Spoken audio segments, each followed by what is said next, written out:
Hey, I'm Javier. I'm the founder of Sundog Creatives, and I've been filming weddings now for the past 10 years, traveling all across the country. I started this channel to share the journey, the work, the business, and what it's taught me along the way. Now, if you want to follow along, go ahead, like the video and subscribe, but let's get into today's topic. When I first started this business, I didn't have a plan. I thought I did, but I quickly found out that I was in a category that had no real definitions. 10 years later now, I figured out that there are really only 4 business models when it comes to the wedding filmmaking side, and most filmmakers are in one without really knowing it. So I want to walk you through all 4, tell you where I actually landed, and let you figure out which one you're currently in. The scaler, aka volume weddings. Then we got the solopreneur, who handles everything themselves. See, they may outsource eventually, once they have a family, they got to get some of that time back. Now we got the passionate hybrid, and well, they see weddings as a creative venture and it's a side hustle, but they're not really doing it for the money. It's more just like a bonus.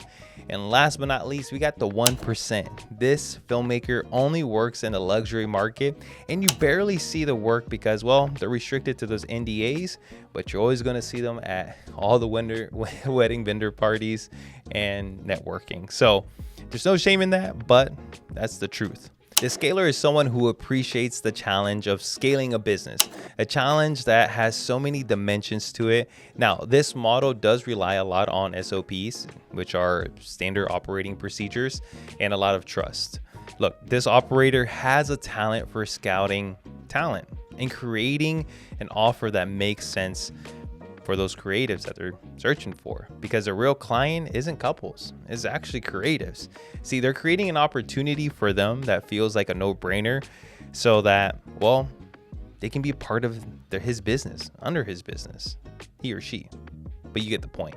Now, their biggest dilemma is having enough consistent work for everyone and figuring out the markets that you want to serve. And then you got to control quality of those deliverables and having the potential turnover with creatives. And I believe that this model, you really have to protect your systems and your intellectual property. With that being said, once you have the right pieces in place, you got sales, operations, management, and the creative side locked down, you have the potential to hit multiple 7 figures. The solopreneur, they want to be in control in every facet of their business. And look, let's face it, most of us start out in this phase. You fall in love with either the idea of creating and you want to turn it into a business, or you love business and you feel like wedding filmmaking has the potential of maximizing a skill set that you already possess. Or ultimately, both ideas got you started in this journey. Being alone, in your business gives you that complete autonomy to make those decisions and quickly. However, it doesn't always mean that you're right, and emotions and circumstances could hinder your entire outlook, especially when you handle all the facets of your business. And it might become hard to entirely focus on one of the elements of your business because something else is always tugging at you. I definitely know that feeling. However, you feel gratitude and worthiness when things do work out. But on the flip side, it has the potential to put you down in a spiral when things don't work out. And lastly, you might feel stuck if your personality doesn't really gel with this model. And you get to the point that you have to accept outsourcing, and you put some trust in editors or second shooters to be associate lead shooters so that they can take the pressure away and you have some time back with your family. You may be traveling a lot constantly and you want to get that time back, so you hire an editor or as associate shooters and the second shooters. However, letting parts go of your business, whether it be the shooting or the editing, might make you feel disconnected from the art. So figuring out what you want to outsource is very important because you want to give away the things that cause you the most stress. The passion hybrid. The passion hybrid is a creative who started filming weddings as a creative venture, and well, they decided to make a side hustle out of their hobbies. And this is just extra money for them and not really a necessity for financial gain. Now, this creative has an advantage to fully focus on improving their art and being selective with who they really want to work with.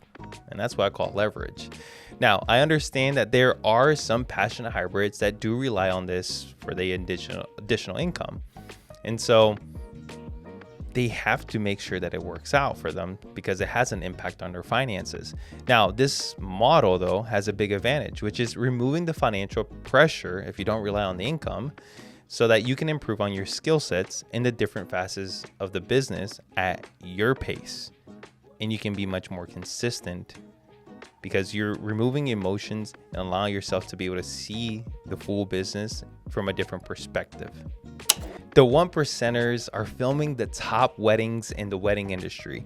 Now, they made it to this level by playing the relationship game.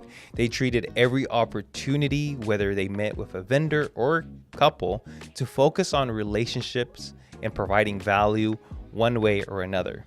And to get to this level, it takes a lot of time and money. Money to surround yourself in exclusive rooms with individuals that you admire or other like-minded people. These relationships could eventually lead to opportunities, and you got to be ready to deliver when those opportunities do come. You learn to play a game that's entirely different. When you're getting paid $20,000 plus to film these exclusive events, they give you the opportunity to cash in on either all the profits and take all those profit margins with you, or to invest in assembling a team that truly delivers the best products to your clients. Now, notice that I said clients and not the couple, because at this stage, your client is the planner, the florist, everyone else involved, and the couple is a recipient of that product. And however, who you are serving to deliver an experience, like I mentioned before, is the planner, is everyone else involved in that production. And that can be a blessing, but also it can be a curse depending on the relationships. Look, the best model is a passion hybrid, because you take away the financial pressure and you treat your passion like an experiment. And slowly but surely, you can modify it to get the output you want, because you have time not to rush things and let your emotions get the best of you.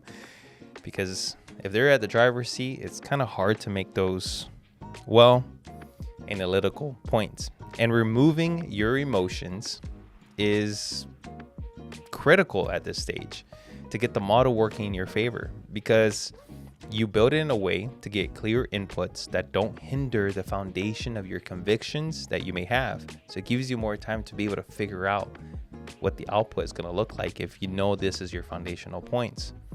Look, and maybe that's the real thread of running through all of these 4 models. That is that every one of them is different.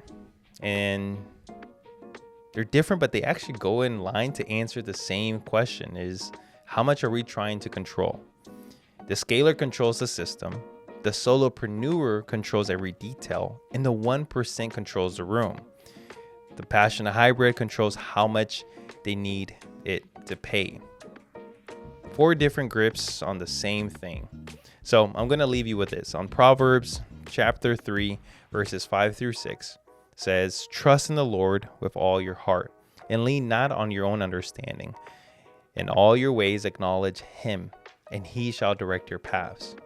See, you can build the systems, sharpen the craft, and still not control how it turns out. And you're never meant to carry that outcome.